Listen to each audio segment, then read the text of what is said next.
Ang sabi ng isang confession, ano ba ang pangunahing gawain ng isang tao? At ang sabing ng sagot ay upang luwalhatiin at paglingkuran ang Diyos na lumikha sa Kanya. In other words, that is the purpose of God kung bakit niya tayo sinave, kung bakit niya tayo niligtas. Ang nais ng ating Panginoong Diyos ay mapaglingkuran natin siya sa ating mga buhay. Ito man ay sa loob ng kanyang church, sa loob ng kanyang ministeryo, or even sa labas ng kanya-kanya natin pinagtatrabahuan o sa kanya-kanyang pang-araw-araw na mga gawain na meron tayo. Sa madaling salita, ang Panginoong Diyos ay nagnanais na mapaglingkuran siya ng lahat ng mananampalataya. Subalit ang ating Panginoong Diyos ay nagturo sa atin na sa loob ng kanyang church ay nararapat na mayroong pagkaunawa ang mga inilalagay niya na tagapanguna kung paano sila maglilingkod ng mayroong tamang puso, ng mayroong tamang kaalaman, at mayroong dedikasyon sa kanilang paglilingkod sa ating Panginoong Diyos. At yan ang dahilan kung bakit patuloy na ating pinag-aaralan sa ating series ang Gawat Kabanatang 6. At sa Kabanatang 6 na ito, ay nakita natin kung paano ang pag-i-establish ng ating Panginoong Jesucristo sa kanyang church na maglagay ng mga gawaing pag-uukulan ng panahon at pansin ng kanyang mga inilagay na mga manggagawa. At nakita natin, unang-una sa lahat, naglagay siya ng mga apostol sa panahon ng Bagong Tipan at partikular sa iglesia ng Jerusalem. In our contemporary church, ibig sabihin po, doon nakapattern ang gawain ng pastor at ng elder. So ating pong napag-aralan for 7 executive sermon dito sa ating pag-aaral, yung patungkol sa ministry ng pastor at ng elder.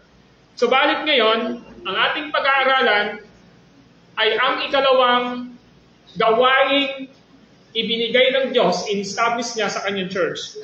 At yun ay walang iba, kundi ang mga deacons or deaconess. That's why sa umagang ito, based on Acts chapter 6, verse 1 to 7, our theme is spiritual arrangement of the church, the ministry of deacons. Sa Tagalog, ang spiritual na pag-aayos ng iglesia, ang ministeryo ng mga deacons.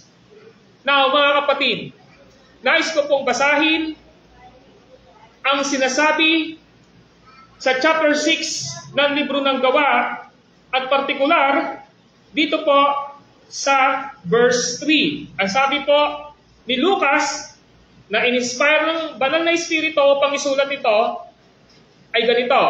And I quote in verse 3. Kaya mga kapatid, pumili kayo ng mga kasamahan ninyo na 7 lalaking kilala sa pagiging mabuti, matalino at puspos ng Espiritu Santo. At ilalagay namin sila sa tungkulin ito. And then, verse 5, nalugod ang buong kapulungan sa panukalan ng mga apostol.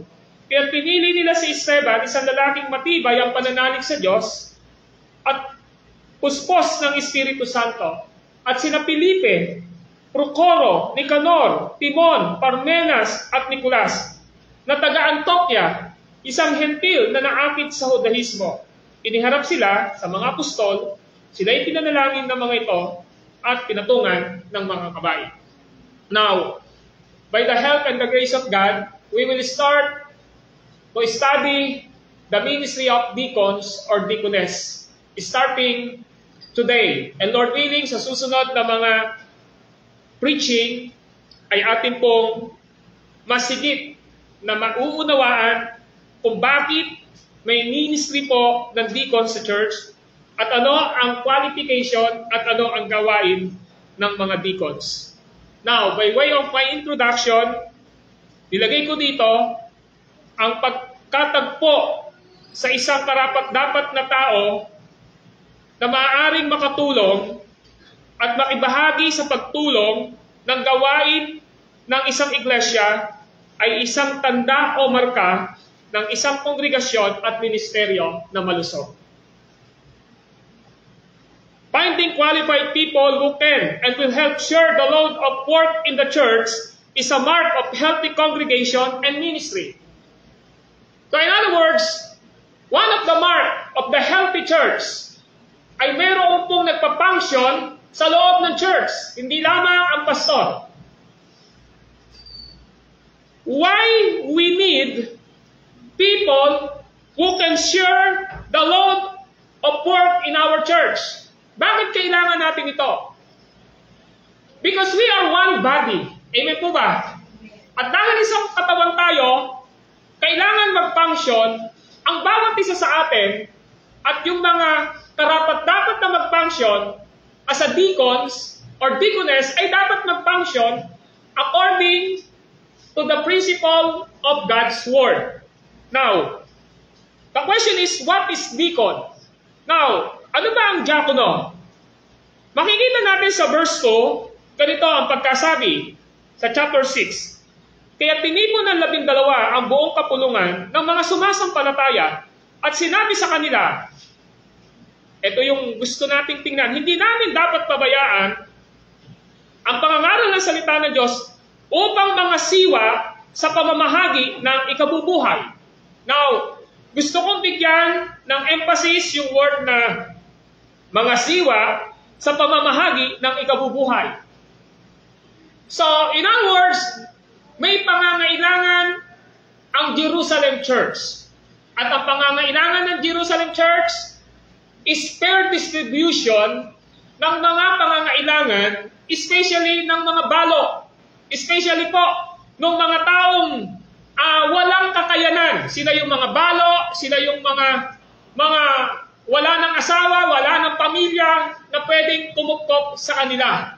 Kailangan po na maintindihan nila na ito ay trabaho ng deacons na ilalagay ng mga apostol. At ang gawain naman ng pangangaral, pagtuturo, paglilid ng church ay gawain ng mga apostol.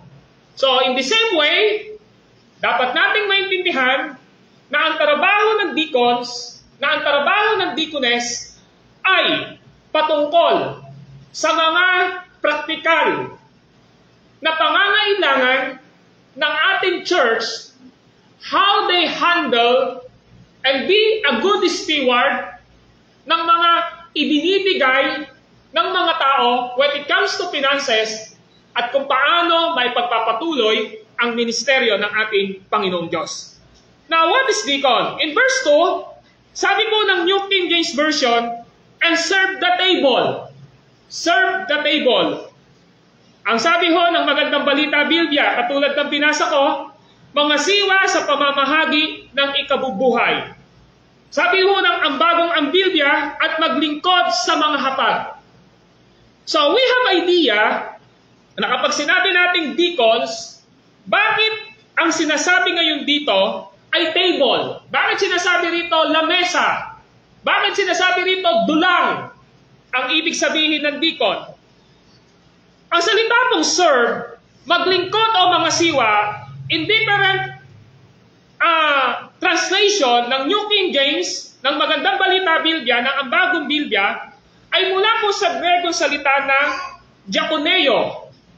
The word deacons is come from the word diakoneo, means to minister by way of rendering service in any form or to take care of by rendering humble service. So anong ibig sabihin nito? Ang ibig sabihin po ng diakono ay sa paglilingkod, sa pagmi-minister, sa pamamagitan ng pagbibigay ng serbisyo sa anumang anyo o sa mga bagay na makapag-iingat sila sa pamamagitan ng pagbibigay nila ng paglilingkod na mayroong kapakumbabaan. So the word deacons means sila po ang nagsiserve. Dito ho nanggaling ang salitang sa isang kainan na nagsiserve ng mga kailangan ng mga kumakain. And they called waiter and waitress. Yon ang ibig sabihin ng deacon. Naglilingkod sila, nagsiserve sila sa hapag. Kung inyo makikita, in the context, ano yung kailangan ng Jerusalem Church noong panahon iyon? Napapabayaan ang mga balo sa panahon nila para sa kanilang pagkain. At nakita natin, ang mga salitang balo, sila yung mga taong wala na talagang inaasahan. Sila yung wala ng anak, nag-iisa na lamang sa buhay. And that is the explanation of Apostle Paul in the epistles of 1 Timothy. Now, ang ibig sabihin po ng diakono, ang ibig sabihin ng deacons, is to serve the table.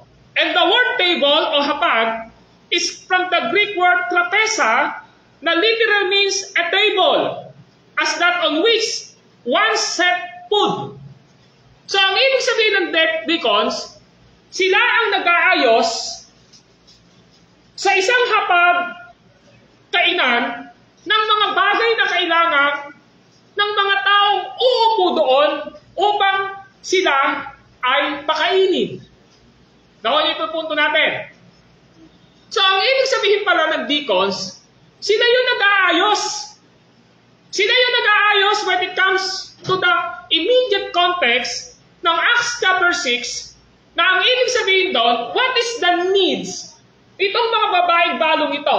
First of all, alam natin na pangangailangan sa pagkain. Kaya nga, sabi ho ron sa verse 1, ng panahong iyon dumarami na ang mga sumasampalataya at nagrireklamo ang mga Helenista laban sa mga Hebreyo. Sinabi nilang ang mga babaeng balo sa pangkat nila ay napapabayaan sa pang-araw-araw na pamamahagi ng ikabubuhay o ng kanilang kailangan. So yung mga babaeng balo, they were lack sa kanilang mga pangangailangan. At dahil doon, sinabi ngayon ng mga apostol, kailangan nating maglagay ng deacons, kailangan nating maglagay ng mga magmiministeryo patungkol sa pangangailangan ng church. So, ang ibig sabihin po, when we say deacons, you are the one who have humble service sa ating Panginoong Diyos sa pamamagitan ng kanyang church. And I want to highlight the word humble. The word humble. Isa sa pinaka mapagkumbaba na paglilingkod sa lahat ng uri ng trabaho ay yung mga nagsiserve ng pagkain. When you are going to Jollibee o sa anumang mga kainan na fast food, mapapansin natin, itong mga nagsiserve sa atin na ito, kumbaga sa pagkakailangan pa natin ng tubig, di ba yung may mga ganun, yung mga tatawagin, lumalapit. Di ba? Tapos, sa mga exclusive na mga kainan, pag mayroong dulang dyan, 5 lalaki, 5 babae, nandyan, nakaabang. Sir, ano po'y kailangan nyo? Sabihin nyo lang po sa akin at bibigay po namin sa inyo. Hindi dahil naghihintay sila ng tip, kundi dahil yun yung kanilang trabaho. Kaya kung meron tayong makikita, yan yung isang sa pinaka-humble na trabaho. Na isang tao, isipin mo, pagsisilbihan mo yung tao na yon sa kanyang pangangailangan. So, anong ibig sabihin nito? Ang ibig sabihin nito, mga kapatid, it is interesting that the table in Acts chapter 2 was to help the needs of the church and ministry. Everything that needs of the church must loaded to the deacons and deaconess. Now, yung punto natin dito. Why? Dahil sila ang representative ng kabuuan ng church. Just imagine in Acts chapter 6, how many members meron dito? Now, in Acts chapter 2, nakita natin na ang naligtas at 3,000 lalaki. Pagdating ng Acts chapter 4, ang naligtas ay 5,000. And that is 8,000 plus 120. More than or less than 10,000, pero hindi pa kasama yung mga naliligtas. And that is the numbers na nakita natin in Acts chapter 2, in Acts chapter 4, and even in Acts chapter 1. Ibig sabihin, gano'ng kadami ang pinaglilingkuran ng deacons na ito. Ito yung kabuuan ng church. Pero itong mga deacons na ito, sila ang representative ng kabuuan ng church upang yung mga needs sa loob ng simbahan ay kanilang maitugon based on what the members na binibigay sa kanila. Just imagine, ang deacons na ito, sila yung nangangasiwa when it comes to financial needs ng simbahan. How many na mga pagpapala ang dumarating sa kanila sa panahon ng Jerusalem Church? There is radical help sa loob ng church. Binibenta nila ang kanilang mga ari-arian in Acts chapter 2. Tama po ba? In Acts chapter 3, nakita natin na nagbebenta sila. Si Jose, na ang ibig sabihin matulungan, binenta niya ang lahat ng kanyang bahay, kanyang ari-arian, at ibinigay ito sa church. Even sa Pira, di ba? Na nagbenta. Kaya lang, medyo pumalpa, namatay. Ano ang ibig sabihin nito? The treasure of the church ay kailangang ibigay sa isang mapagkakatiwalaan na grupo ng mga mananampalataya sa Church ng Jerusalem, and they were called deacons. So, naiintindihan po ba natin? So, we have a deacon and deaconess in our church. So, this is for you at sa mga naririto ngayon, nauunawaan natin na yun pala ang ibig sabihin. So, number 1, what is the process of being a deacons or deaconess? Sa Tagalog, ano ang proseso ng pagiging isang deacons o deaconess? Now, please open your Bible. Tingnan natin ang verse 3 and verse 6. Chapter 6, verse 3. Ang sabi ng verse 3 ay ganito. Kaya mga kapatid, pumili kayo sa mga kasama ninyo ng 7 lalaking kilala sa pagiging mabuti, matalino at puspos ng Espiritu Santo, at ilalagay namin sa tungkuling ito. Now, tingnan natin ang verse 6. Iniharap sila sa mga apostol, sila ipinanalangin ang mga ito at tinatungan ng kamay. But we will focus in verse 3 ng unang bahagi. Ano yung unang bahagi? Ang sabi ng verse 3, kaya, mga kapatid, pumili kayo sa mga kasamahan ninyo ng 7 lalaki. And then, Lord willing, sa susunod na Sunday, titingnan natin ang qualification sa kanila. Now, we will focus ang salitang ang proseso ng mga deacons. Pansinin po natin. Meron pong nakalagay na kaya. Napansin niyo po ba yun sa verse 3? Sabi, kaya. Yan yung sabi ng magandang balita, Biblia, ng ang bagong ang Biblia, kaya. Sa English, therefore. Therefore. Now, alam niyo po ba na ang words, ang salitang ito ay napakahalaga dito sa verse 3. Why? It is contrast on the differences to what are the ministry of apostle or pastoral elder today. Merong pagsasalungatan. Ano ibig sabihin ng pagsasalungatan? Pinapakita ngayon dito yung pagkakaiba ng gawain ng pastor, ng elder, o ng mga apostol noong panahon nila yon, at yung gawain ngayon ng deacons or deaconess. Now, ang ibig sabihin po dito, nang nakita natin yung salitang kaya o yung therefore, mahalaga po ito. Dahil ang tinutukoy rito ay yung pinakita ni Luke kung ano ang trabaho ng mga apostol at ano ba ang trabaho ng mga deacons or deaconess. Yun ang ibig sabihin po niyan.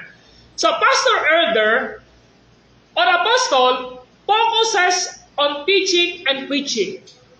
Kasama po ang kanilang paglilid at kasama rin po ang pag-aaral in verse 2 and 4. That is the proper ministry of the pastor. Sabi ng verse 2, kaya tinipon ng 12 ang buong kapulungan ng mga sumasampalataya at sinabi sa kanila, hindi namin dapat pabayaan ang pangangaral na salita ng Diyos upang mga siwa sa pamamahagi ng ikabubuhay. Verse 4, At iuukol naman namin ang buong panahon sa pananalangin at pangangaral na salita. That is the ministry of the apostle. Amen po ba?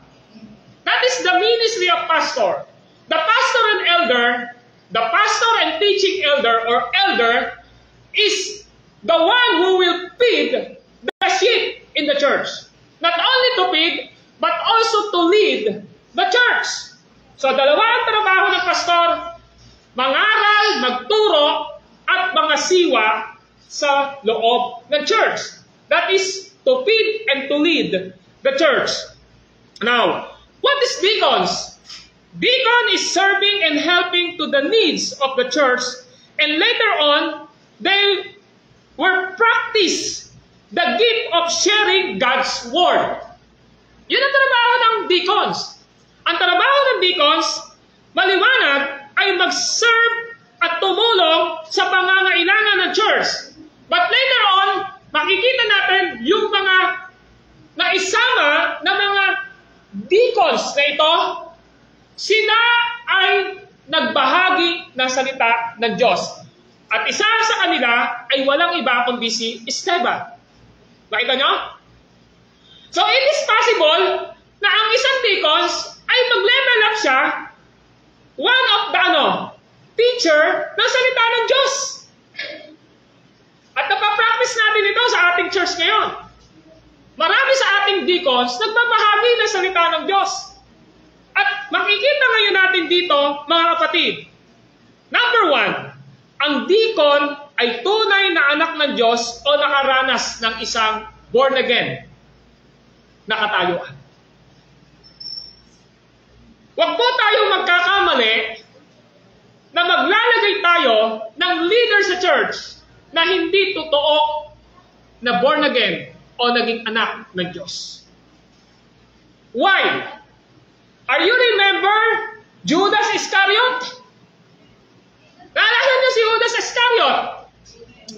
Bagamat ang katotohanan, kasama siya sa plano ng ating Panginoong Diyos to belong the original disciple ng ating Panginoong Jesucristo. But what we see sa kanyang buhay, yung kanyang pagiging apostol is not totoo na naging anak siya ng ating Panginoong Jesucristo. Tama po ba? Ano ba yung nangyari kay Judas? Now, if you study who is Judas, Judas is the treasurer of 12 disciples. Naalala niyo? And what he did nung sa John chapter 12, nung ang babae ay nagbigay ng mamahaling pabango at binuhos sa paanan ni Jesus Christ. Ang sabi niya, ano't sinasayang nyo ang pabango? Bakit di natin ito binenta? At sana nagkahalaga yan ng 300 denaryo. Ang 300 denaryo sa panahon nila ay 1 year na sahod ng pangkaraniwang manggagawa. At ang sabi doon, maliwanag, hindi dahil may malasakit siya sa mga mahihirap, kundi kinukupin niya ang pera na nalilikom nila.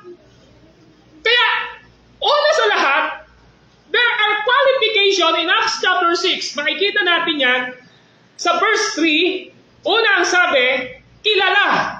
So, ibig sabihin, pag sinabi kilala, tinagawa na niya. If we have 40 or 30 members in the church, tapos mag-nominate tayo na magiging deacons, dapat kilala siya. Ang ibig sabihin ng kilala, na-display na niya yung kanyang character, yung kanyang attitude. Nakilala siya sa church, nakilala siya sa loob ng iglesia kung sino siya. At ang sinabi rito ng verse 3 ay ito. Kilala saan? Kilala sa pagiging mabuting tao. Ano ba yung karugtong?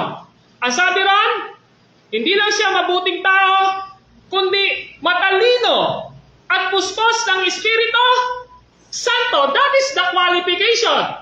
And we will enumerate itong mga qualification ito sa susunod na Sunday kung lulubin ng ating Panginoong Diyos. So that we will scrutinize yung mga nakaposisyon ngayon na deacons natin. Ito ba yung nakikita sa buhay ba ninyo?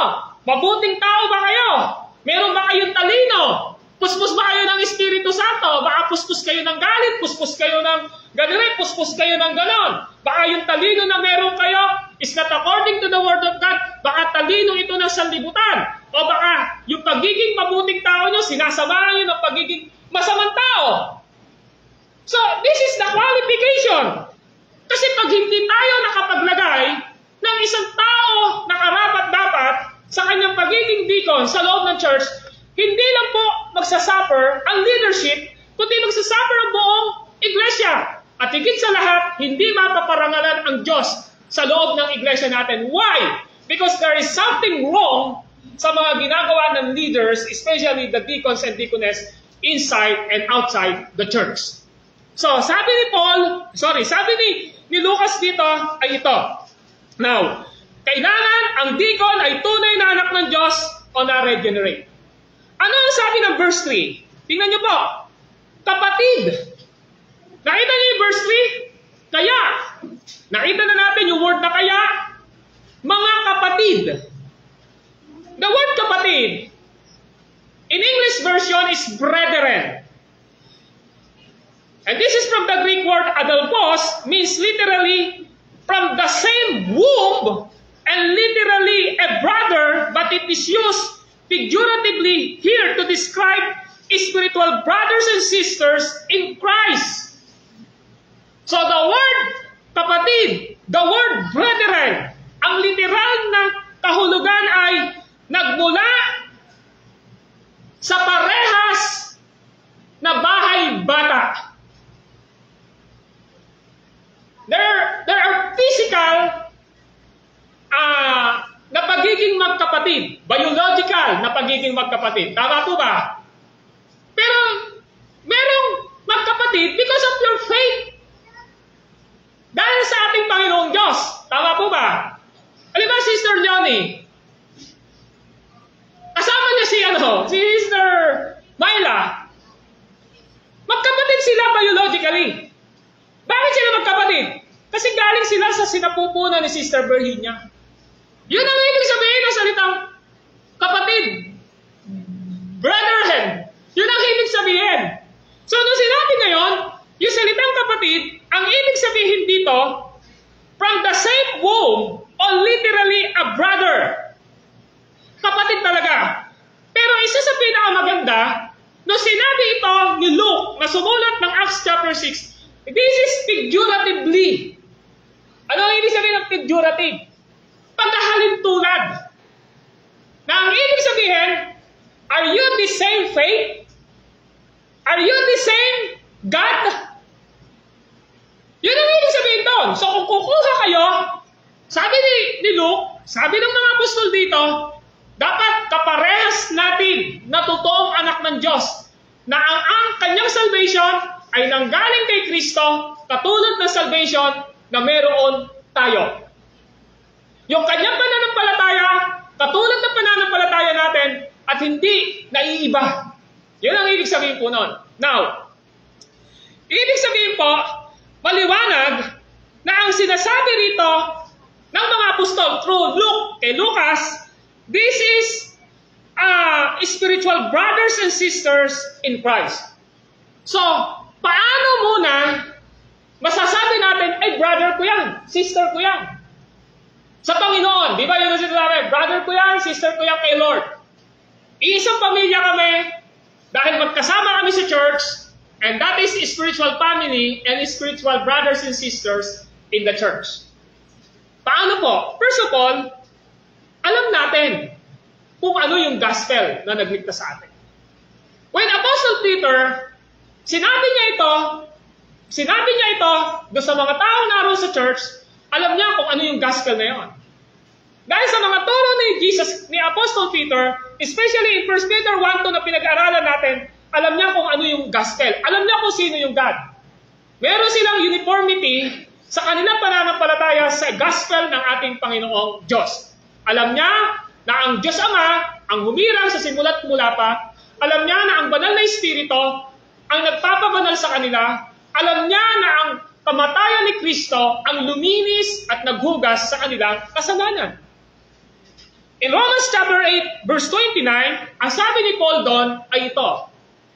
At ang lahat ng kanyang itinalaga nung una pa ay kanyang tinawag. Ang lahat ng kanyang tinawag, ay kanyang pinawalang sala. At ang lahat ng kanyang pinawalang sala ay binigyan ng karangalan.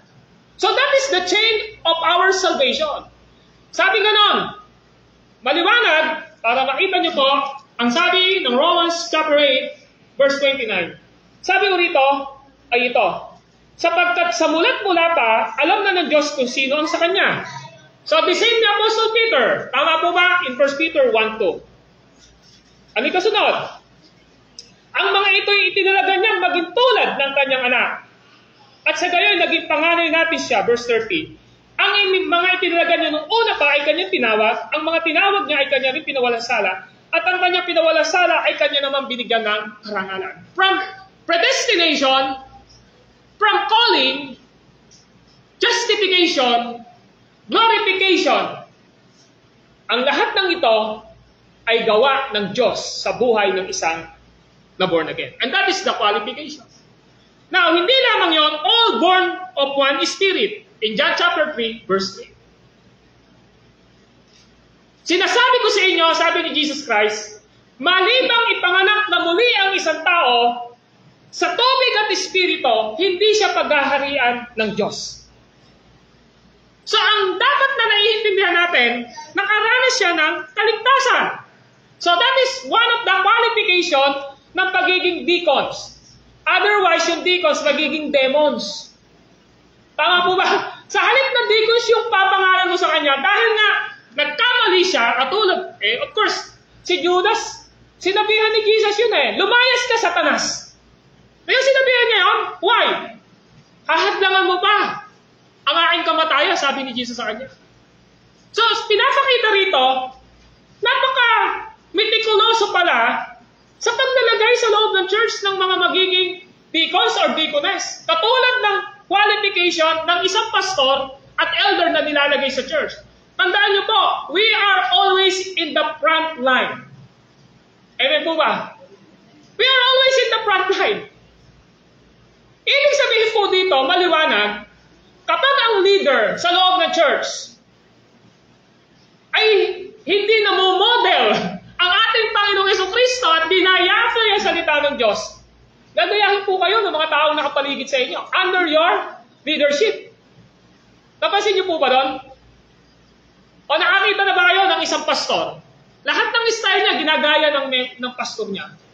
Meron akong kakilala. Yung pati pagpikit, yung pati yung yung mga gano'n na gano'n. Guwang-kuwa lahat talaga.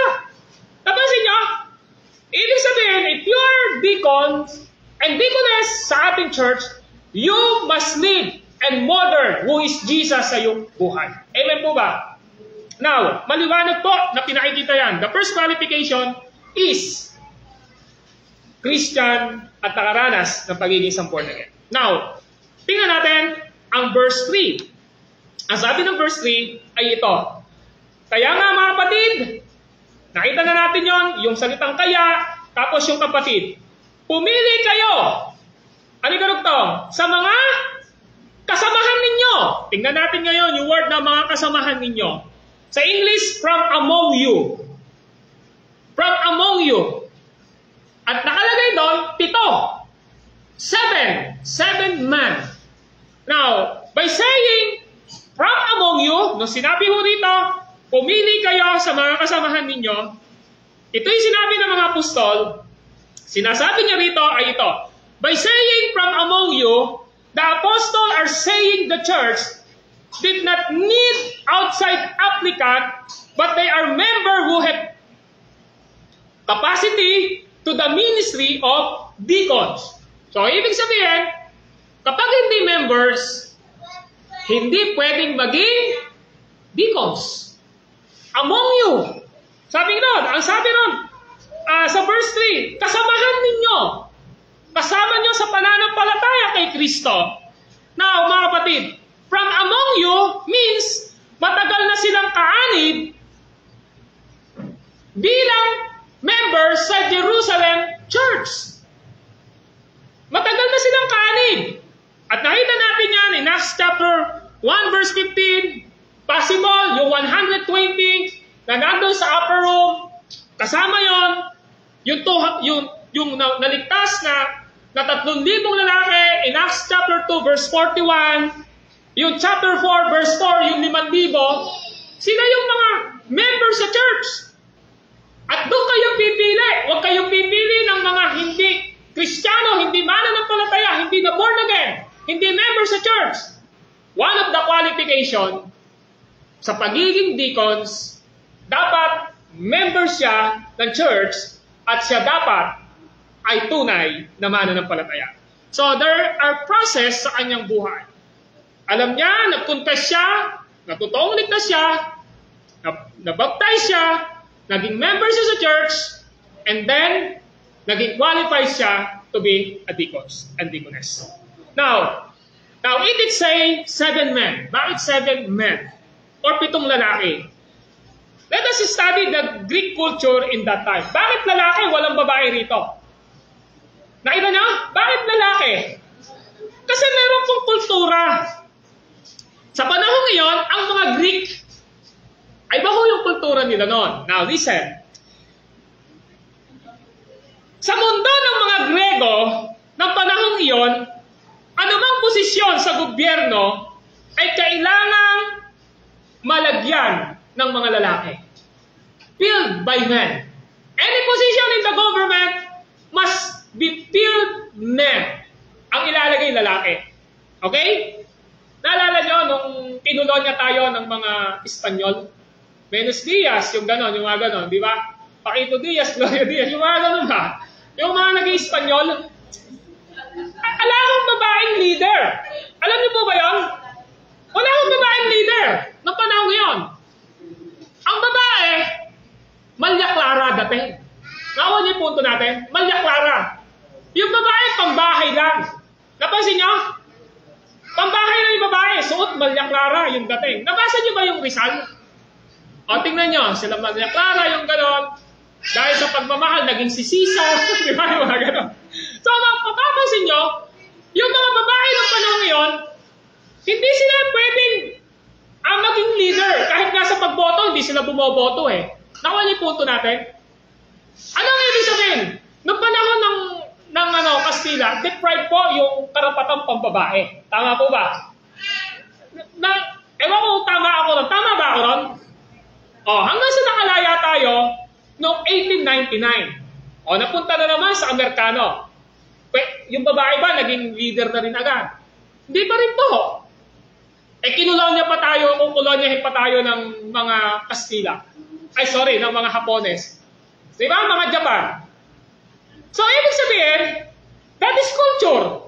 So, nababanggit ko ito kasi sa Greek culture, noong panahon ng bagong tipan, ang mga babae, hindi siya kailanman mailalagay sa posisyon. Hindi ho. Kaya, alam nyo, mapalad ngayon. Kaya nga nung naging presidente si Cory, di ba? Naging presidente sa Cory, sino yung sumunod? Si Gloria, di ba? Pagkayari niya, ala nang sumunod, di ba? Mga vice, baka meron, di ba? So, ang ibig sabihin natin dito, now, listen. In the Greek word, that time, any position in government should be filled by men. Why 7 men? Ito ang dahilan. 7 was usually the number of men used to handle public business in a Jewish town, the official council, or selecting 7 men may go back to the tradition in Jewish communities when 7 respected men manage the public business is an official council. They are the council of town. Sa barangay ba, ilan ba ang konsihal? Nakita nyo? 7? 7. Kasi sa panahon ng Greek, 7 ho talaga. Yung mga town nila, 7 ho ang nilalagay nila na mga council nila. Nakuha nyo? So, ibig sabihin pala yung barangay, meron pa ng basis, 7. Nakuha nyo? Pagka po ba sa munisipyo, ilan po ba yung konsyal? 8 ba o 7? Ha? Sagot po kayo, hindi ko po alam eh. 8 ba? Basta yung basta sa panahon neto, 7 po ang kailangang ilagay. Ang ibig sabihin po, Sa government nila, ito po yung nilalagay, ito yung may mga mabubuting at respetado, matatalino, kinikilala, ginagalang sila, na sila yung council na namamahala sa mga business ng town nila o ng kanilang lugar. Kaya po, dun ang galing yun. Kaya nung pumili, sila Paul, ay sila Peter, 7 din po, kasi that is culture. Inadapt nila, nilagay nila sa church, 7. Ngayon, alam niyo po ba, this is a pattern leadership from Old Testament, especially in the time of Moses.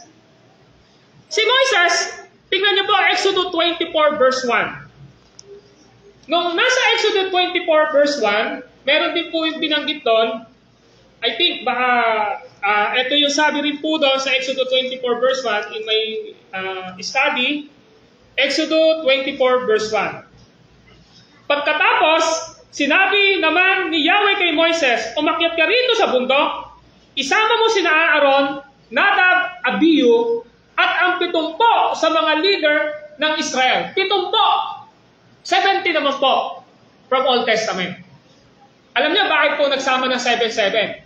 Kung naalala niyo si Jethro, biyanan siya ni Moises. Tama po ba? Si Jethro, biyanan ni Moises. Ang ginagawa kasi ni Moises, nung siya ay leader, lahat ng may problema sa kanya, lahat pupunta.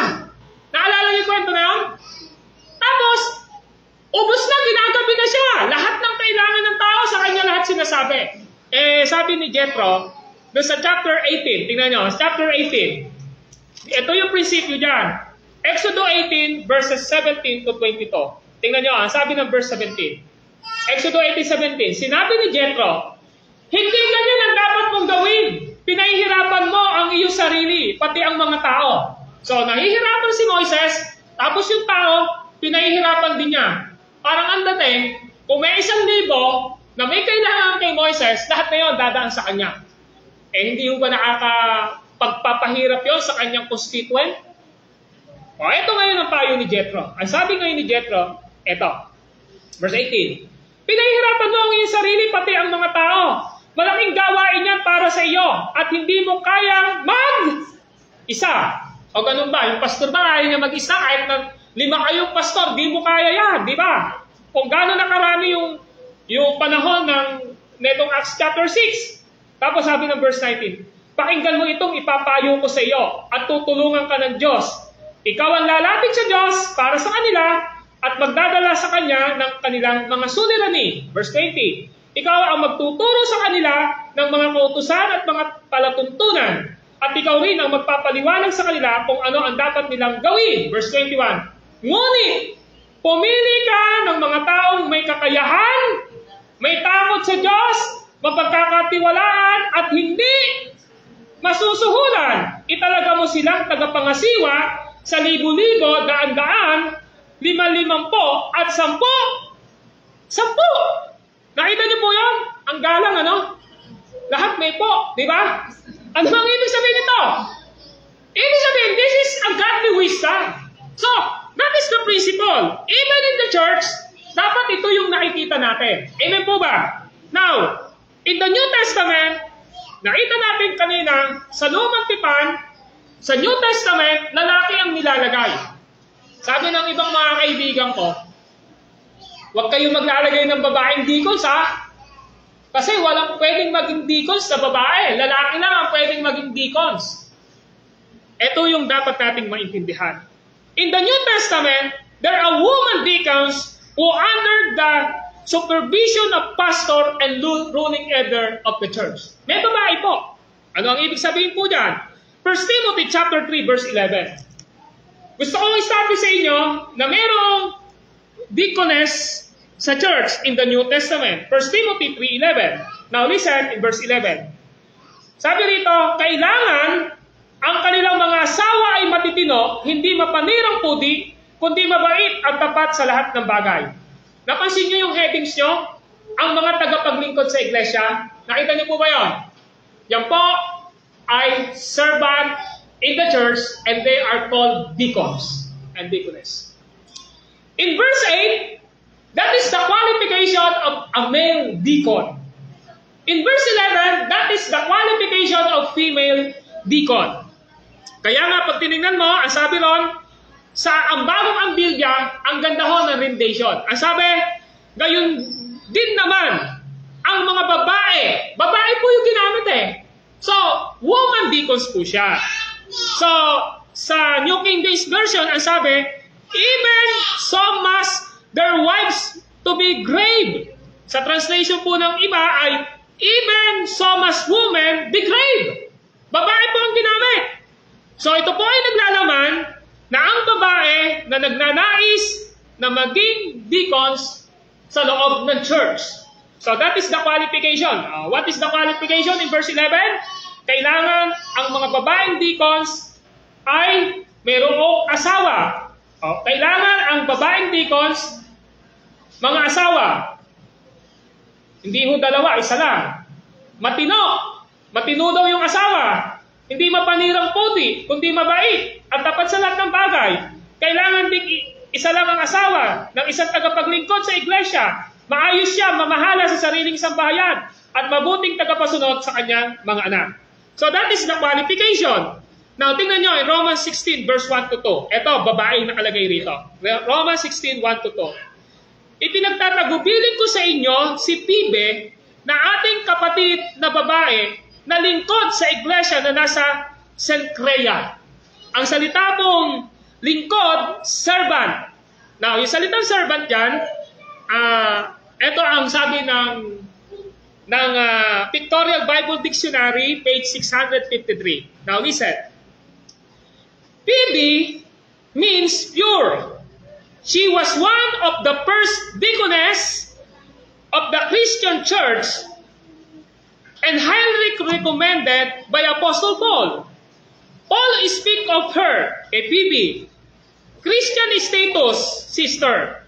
Of her position or office of deacons, Phoebe was serving as a deacon of the church of Cenchrea, part of Corinth. Nakita niyo?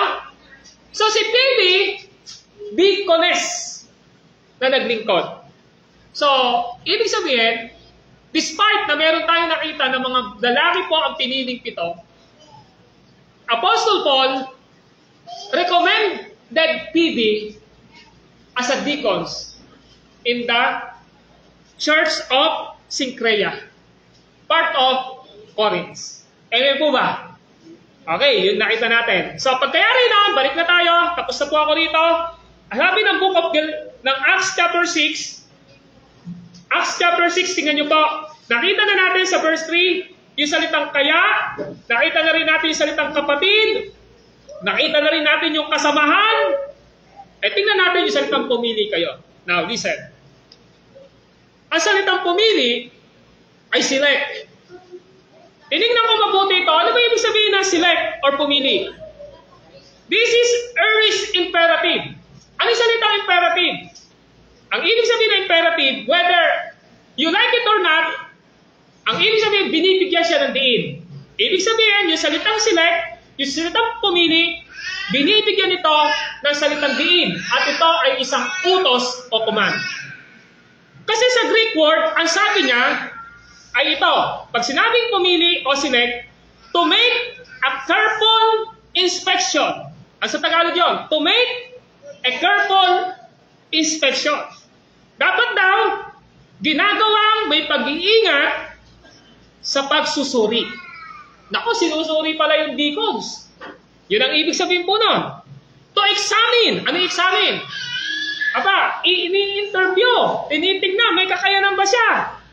And here, to look with interest, meron ba siyang interest sa kanyang pagiging deacons o deaconess? And the candidates before making selection. So yung process, binubusisi mo na siyang mabuti. Nakuha niya? Bakit siya binubusising mabuti? Kasi lalagay siya sa ministry. Baka maging display lang yan. Di ba? Hindi siya magpa-function. So, ang deacons, hindi ho title. Deacons ako sa church. Hindi ho title yun. Kapag deacons ka, ang ibig sabihin dito, yung office, meron kang ginagawa. Tama mo ba? Ano ibig sabihin ng yung ginagawa? You are part ng pagiging deacons or deaconess sa mga solusyon na dapat na ginagawa sa loob ng church. Amen po ba? You are not passive. Halimbawa, we have 6 deacons and deaconess. Ano yung gagawin natin? So dapat, if you are included and member of deacons, you have a wisdom. Amen po ba? Mayroong karunong dapat. Dapat nagpa-function ka. Dapat gumagawa ka. Dapat nakikiisa ka. Why? Leader kayo eh. Tama po ba? So ano ang ibig sabihin nito? Ang ibig sabihin nito, if you are deacon and deaconess, mga kapatid, you have accountability. You has accountability. You has accountability first sa ating Panginoong Diyos. Why? Lahat po ng ministry na meron tayo, tinanggap natin kay Kristo. Amen po ba? Any ministry na meron tayo, ito po ay galing sa ating Panginoong Diyos. Kaya alam nyo, sabi ni Apostle Paul, huwag niyong pabayaan ang ministeryong ipinagkatiwala sa inyo ng Diyos. Every ministry we are accountable to the Lord. Ako bilang pastor, gagawin ko yung talagang dapat kong gawin as a pastor. Why? Because I am accountable to the Lord. Amen po ba? And if you are deacons and deaconess, you are accountable to the Lord. And if you are believers and members of the church, you have accountable. Dahil dating din sa time na makakasama rin po ang lahat sa leadership. May panapanahon lang. Amen po ba? So yun yung gusto ipakita sa atin. Presumably, the whole church or the entire body of the believers offer names to the apostle. Ano ibig sabihin nito? Dahil napakaraming members sa loob ng church na ito, meron silang tinatawag na grupo at nagsasabit sila kung sino yung pwedeng maging deacon sa kanila. At kanila ito, binubusisi, karapat-dapat ba itong maging deacons? Why? Kasi nga dadalhin nila ang trabaho at gawain ipinagkatiwala ng Diyos. So being a deacons is not a title. Ang pagiging deacons and deaconess ay gawaing ibinigay ng Diyos. Ito ay isang magsasabi sa inyo na dapat may pagkukumbaba kayong naglilingkod kayo. Amen po ba? You are gently serving the Lord. Ganito yun. Kung meron tayong pangangailangan sa church, kung meron tayong dapat na tugunan sa loob ng church, dapat ang mga deacon and deaconess ang nangunguna dito. Amen po ba? Okay po ba yun? Lalo-lalo sa mga deacons at deaconess. Minsan po, tinawagan ako ng ilang deacons natin. Ang sabi sa akin, Pastor, meron tayong pangangailangan. Meron tayong pangangailangan. Sabing gano'n. So, dahil nga may pangangailangan, siguro wala silang maisip, saan sila nagsasabi, Pastor, may kailangan tayo. Naku, kailangan natin, magpapakain tayo, Pastor. Sabi gano'n, wala tayong hawak na pera. Ang sabi ko sa kanila, mga kapatid, 6 kayo na deacons. Mag-usap-usap kayo kung ano yung magagawa ninyo. Yun ang sabi ko. Sabi ko naman, sige kako, ano muna kayo, tatawagan ko yung isang deacons natin. So, buti naman nag-respond, and yung needs natin na-provide, na-ibigay. Ano ang ibig sabihin nito? Yan yung dahilan bakit po may deacons sa loob ng church. You are six member of deacon and deaconess. If there is something need sa loob ng simbahan, dapat pinag-uusapan niyo po yun. Dapat tama po ba? Kasi why? Not everything in the church, si pastor yung magbubuhat. Kaya nga yung introduction ko kanina, if you are leader, if you are deacons or deaconess, kasama ka sa nagbubuhat. Ngayon, there is something method na dapat nating maintindihan. You are representative of the church. Pwede po kayo mag-isip kung paano natin mapatagaan yung lahat ng pangangailangan sa ministry natin. Tama po ba? Yun ang ibig sabihin po doon. Kaya mga kapatid, for the meantime, ito po ang ibig sabihin ng deacon. Amen? And Lord willing, sa susunod na pag-aaral natin, tingnan natin ano yung qualification. Ano yung magiging disqualification naman. So, ako nabusisi nyo ang pagiging pastor for 7 na pagkaaral natin na Sunday. Ngayon, dapat nyo pong maintindihan ito. Amen? So at least kayo ba na mga members sa church, ang deacons po and deaconess ay mabigat na gawain. Amen po ba? They need prayer, they need respect, they need cooperation sa bawat isa sa inyo po. Amen po ba?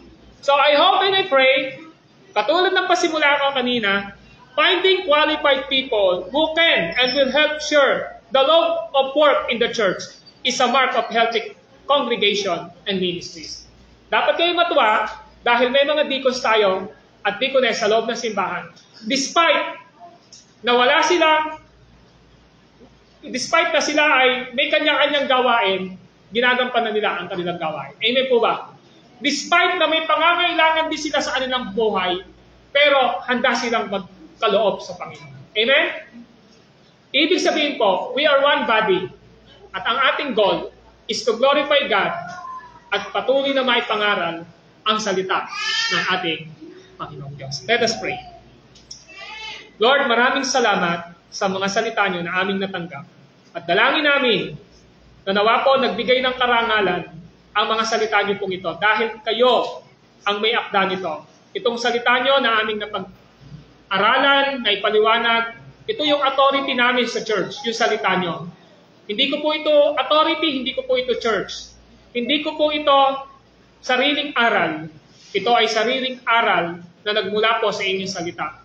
Kaya Lord, dalangin ko sa lahat ng naririto ngayon at nakapakinig, dalangin ko po na naintindihan nila na napakahalaga pala ng ministeryo, ng pagkakaroon ng deacons and deaconess. At nararapat na ipanalangin namin sila. Nararapat na makiisa kami sa kanila. Nararapat na respetohin namin sila kahit gaano man sila kabata, Panginoong Diyos o katanda. Kailangan namin ng mga deacons na tapat na maglilingkod dahil sila ang backbone ng ministry sa lahat ng pag-usad dahil sa pangangailangan na tutulong at nagagawa nila. Maraming salamat sa mga deacons and deaconess na ito. Salamat sa lahat ng mga members, mga kapatiran namin na patuloy na nagiging dahilan ng pagsuporta sa lahat ng pangangailangan ng church na ito. Kami ay isang katawan ng aming Panginoong Jesucristo at lahat kami ay bahagi nito. Kailangan namin mag-function, kailangan namin gumawa by the help and by the grace of of the Holy Spirit sa aming pong mga buhay. Salamat po. Ito po ang aming dalangin sa inyo sa pangalan po ni Kristo Jesus. Amen.